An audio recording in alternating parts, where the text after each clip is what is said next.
Magandang umaga mga ka-agri. Nandito po tayo ngayon sa aming backyard kitchen garden.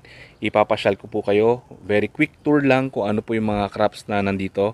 So inuunti-unti ko lang po yung paglilinis at pag-aayos natin dito sa ating garden. So ito pong section na to, itong nasa gilid.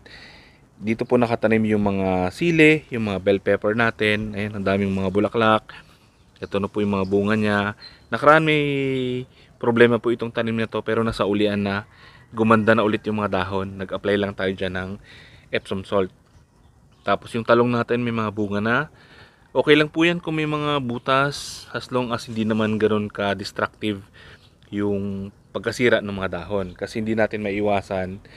May ibang mga tanim kasi dito sa kabilang bakuran namin.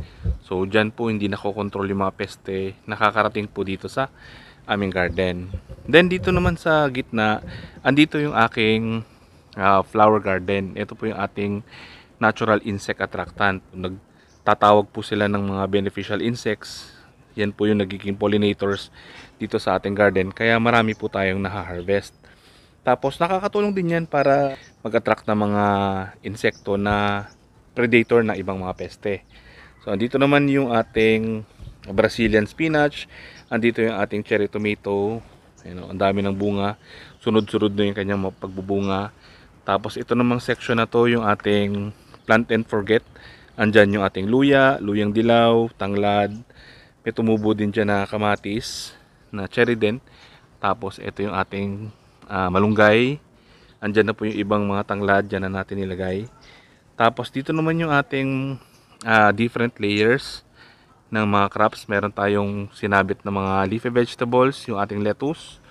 Tapos dito, yan, meron tayong alugbati, meron tayong holy basil, meron tayong marigold, tapos meron din ulit na Brazilian spinach, tapos may mga cucurbits din tayong tinanim, tsaka kamatis. So nandito rin yung ating PVC pipe kung saan nakatanim yung ibang lettuce kasi marami pong snail dito kinakain itong mga leafy vegetables natin. So ngayon wala naman pong nasira, 100% pa rin yung kanilang population.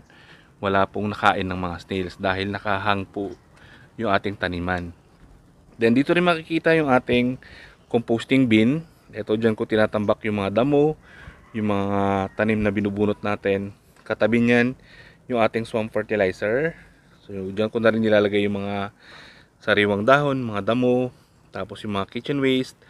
Then i-refill ko lang siya ng tubig para kinabukasan pwede naman siya ulit magamit. Tinatakpan ko lang para hindi siya pamahayan ng mga lamok.